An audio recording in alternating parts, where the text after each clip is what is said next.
So,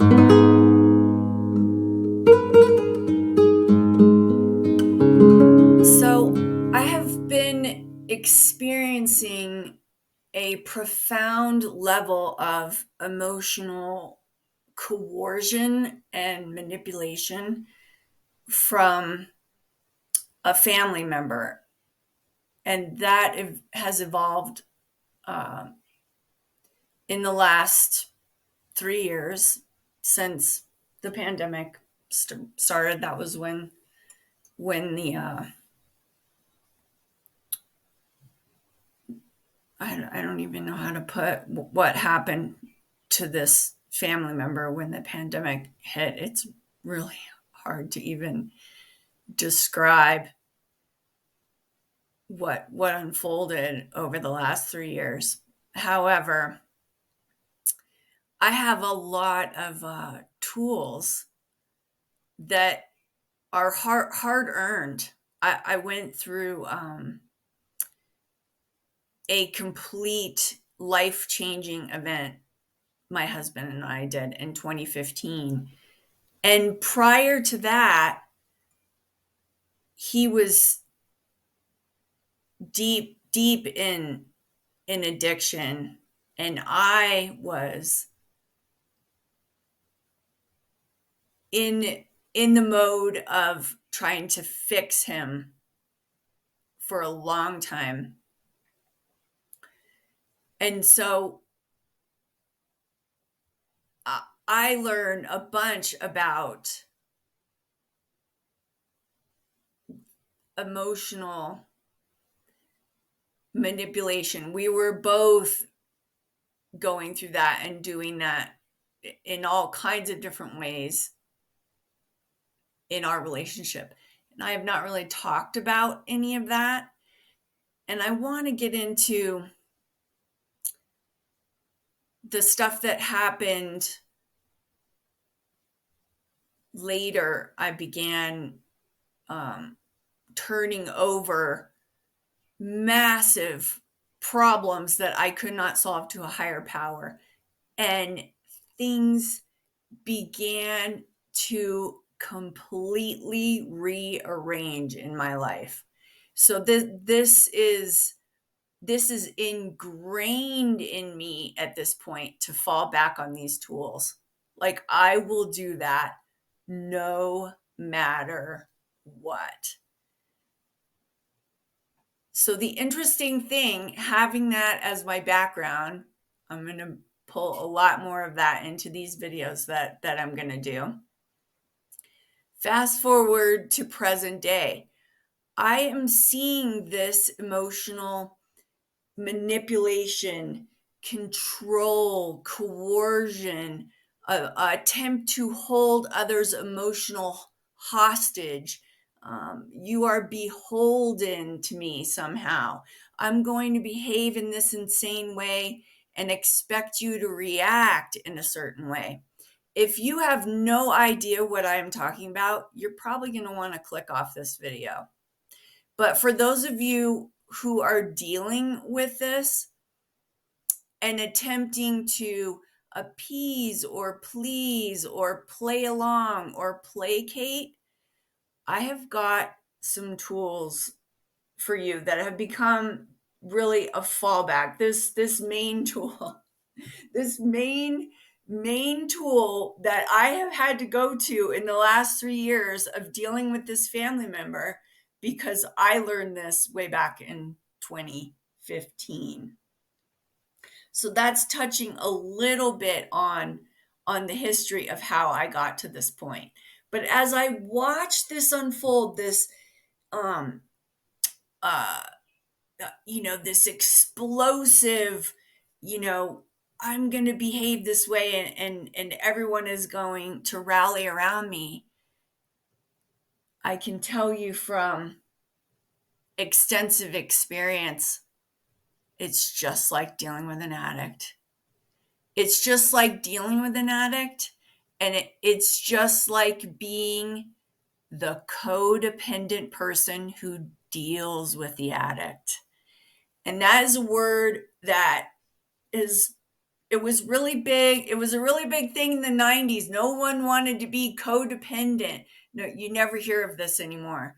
This is what is going on right now. It is codependent to expect everyone to do all of these things to make me feel better about myself, to make me feel like I am something I am not, to make me feel safe in my own skin. Everyone else needs to behave in a certain way.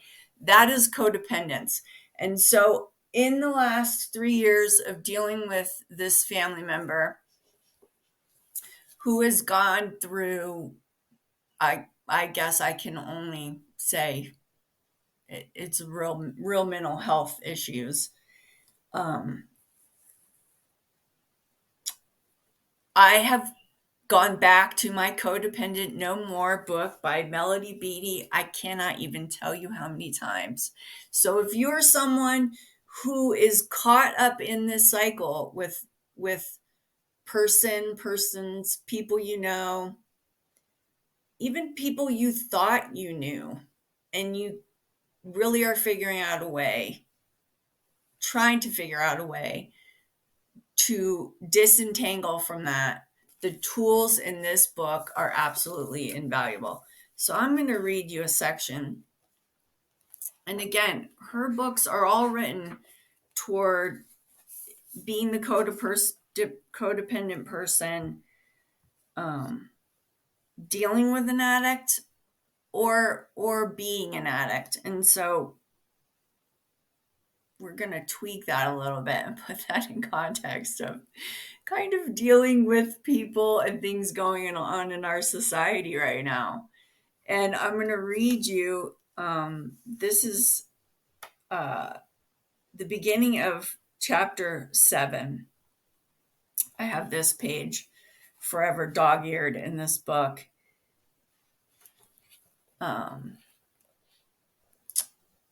So the name of the chapter is Set Yourself Free, Let Go and Let God. And this is this description, I have gone back and reread this. I don't even know how many times. Okay, here we go. People say codependents are controllers.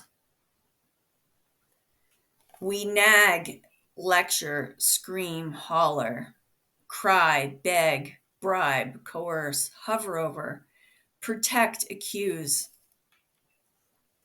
chase after, run away from, try to talk into, try to talk out of, attempt to induce guilt in, seduce, entrap, check on, demonstrate how much we've been hurt people in return, so they'll know how it feels, threaten to hurt others, whip power plays on, deliver ultimatums to, do things for, refuse to do things for, stomp out on, get even with, whine, vent, fury on, act helpless, suffer in loud silence, try to please, lie, do sneaky things, do sneaky little things, do sneaky big things, clutch at our hearts and threaten to die, grab our heads and threaten to go crazy, beat on our chest and threaten to kill, enlist the aid of supporters,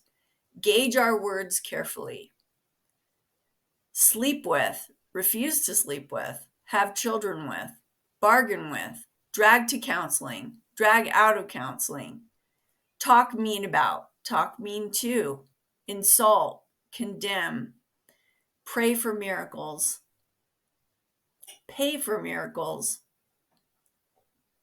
go to places we don't want to, stay nearby, supervise, dictate, command, complain, write letters about, write letters to, stay home and wait for, go out and look for, call all over looking for, drive down dark alleys at night hoping to see, chase down dark alleys at night hoping to catch, run down alleys at night to get away from,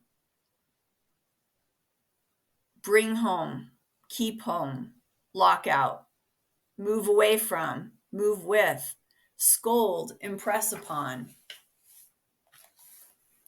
advise, teach lessons to, set straight, insist, give in to, placate, provoke, try to make jealous, try to make afraid, remind, inquire, hint, look through pockets, peek in wallets, search dresser drawers, dig through glove boxes, look in the toilet tank, try to look into the future, search through the past, call relatives about, reason with, settle issues once and for all, settle them again, punish, reward, almost give up on, then try even harder, and a list of other handy maneuvers I've either forgotten or haven't tried yet. We aren't the people who make things happen. Codependents are the people who consistently and with a great deal of effort and energy try to force things to happen. We control in the name of love. We do it because we're only trying to get help. We do it because we know best how things should go and how people should behave. We do it because we're right and they're wrong. We control because we're afraid not to do it. We do it because we don't know what else to do. We do it to stop the pain. We control because we think we have to. We control because we don't think. We control because controlling is all we can think about. Ultimately, we may control because that's the way we've always done things. Tyrannical and dominating, some rule with an iron hand from self-appointed throne. They are powerful, they know best, and by God, it will be done this way. They will see to it. Others do their dirty work undercover. They hide behind a costume of sweetness and niceties and secretly go about their business, other people's business. Others, sighing and crying, claim inability, proclaim their dependence, announce their overall victimization, and successfully control through weakness. They are so helpless. They need your cooperation so badly, they can't live without it. Sometimes the weak are the most powerful manipulators and controllers. They have learned to tug at the guilt and the pity of the world. Many codependents combine tactics using a variety of methods, whatever works, or more accurately, whatever doesn't work, although we continue to hope it will. Despite tactics, the goals remain the same. Many other people do what you don't want them to. Make other people do what you don't want them to. Make them behave as you think they should. Don't let them behave in ways you think they shouldn't, but probably would without your assistance. Force life's events to unravel and unfold in the manner and at such times as you have designated. Do not let what's happening or what might happen occur. Hold on tightly and don't let go. We have written the play and we will see to it that the actors behave and the scenes unfold exactly as we have decided they should. Never mind that we continue to buck reality. If we charge ahead insistently enough, we can, we believe, stop the flow of life, transform people, and change things to our liking. We are fooling ourselves.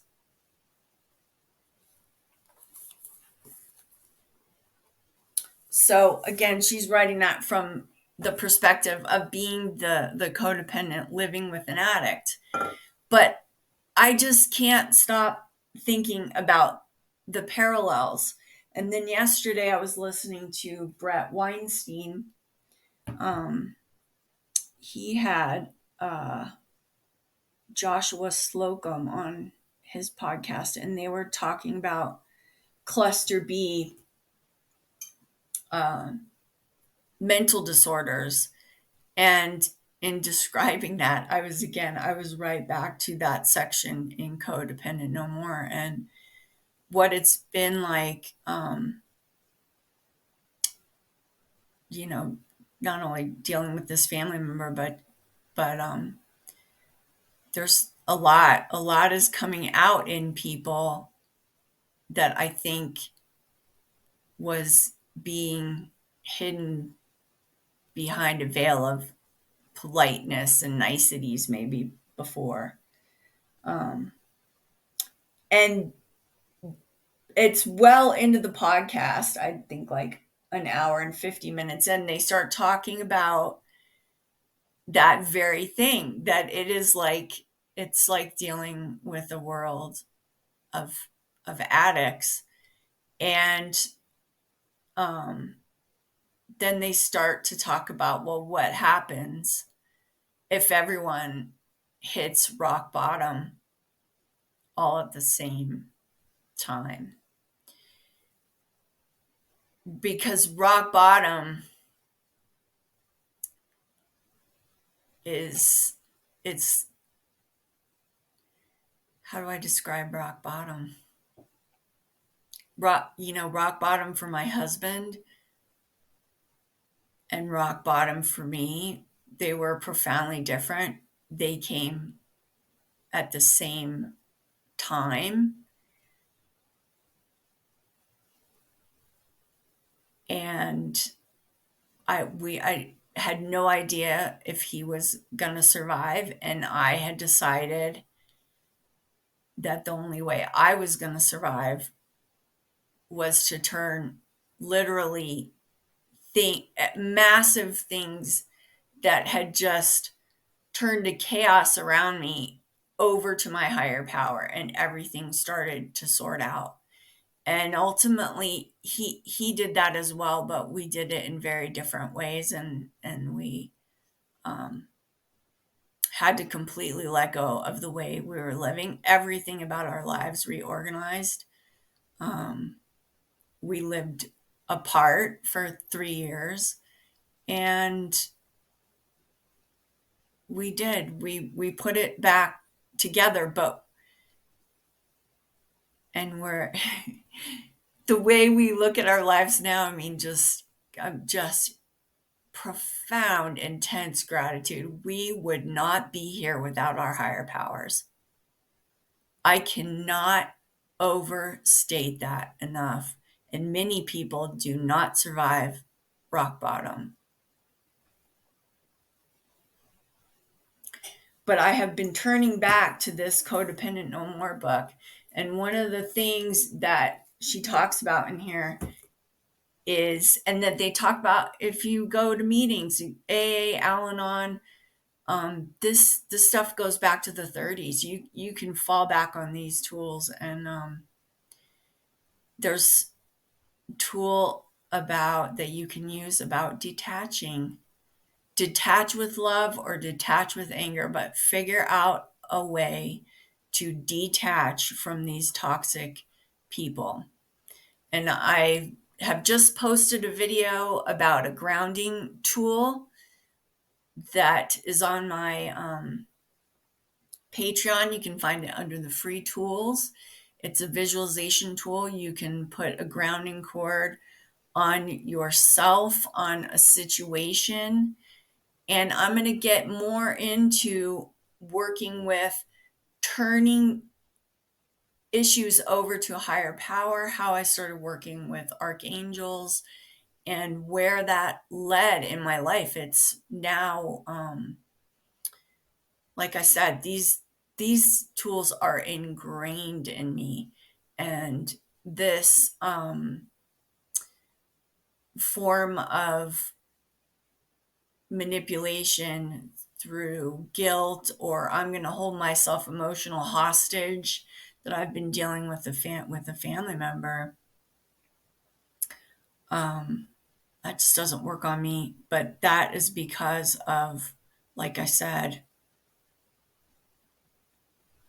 I learned these tools in a way that they are my survival skills. So I have been wanting to bring some of that to these videos, and there's a lot more I've got planned about that. And I will leave a link to Codependent No More and this podcast that I was referring to. They'll be on my blog page of my website. So stay tuned. There's more to come.